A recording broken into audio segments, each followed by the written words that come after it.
আজকের ম্যাচের দিকে কিন্তু অনেক মোহনবাগান দলের সমর্থকরাই তাকিয়েছিল।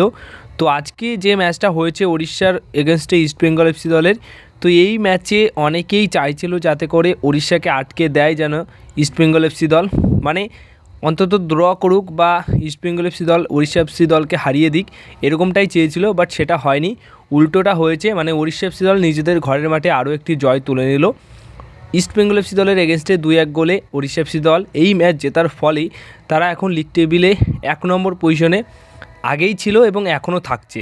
17 ম্যাচে 35 পয়েন্ট নিয়ে তারা 1 নম্বরে থাকছে।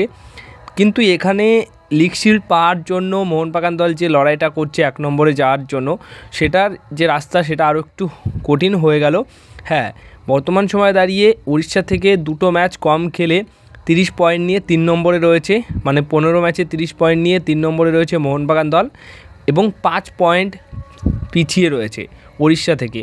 তো 5 পয়েন্ট বেশি লাগবে, মানে মোটামুটি এখনও নেক্সট যে 2টি ম্যাচ রয়েছে, মানে আরও 2টো ম্যাচ খেলেই 17টা ম্যাচ হবে। তো সেই 2টি ম্যাচে যদি আরও 6টা পয়েন্ট তুলতে পারে তাহলেই উড়িষ্যাকে টপকে কিন্তু চলে যাবে অবশ্যই 1 নম্বরে মোহনবাগান দল।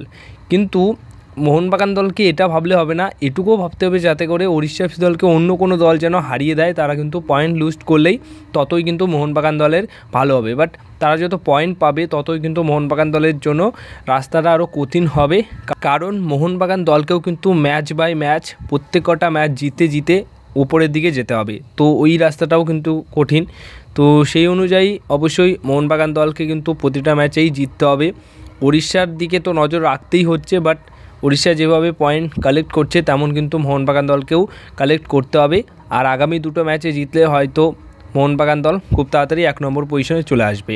কিন্তু একটা জায়গাতে একটু এগিয়ে রয়েছে, সেটা হচ্ছে উড়িষ্যা 2টো ম্যাচ বেশি খেলেছে আর মোহনবাগান দল 2টো ম্যাচ কম খেলেছে।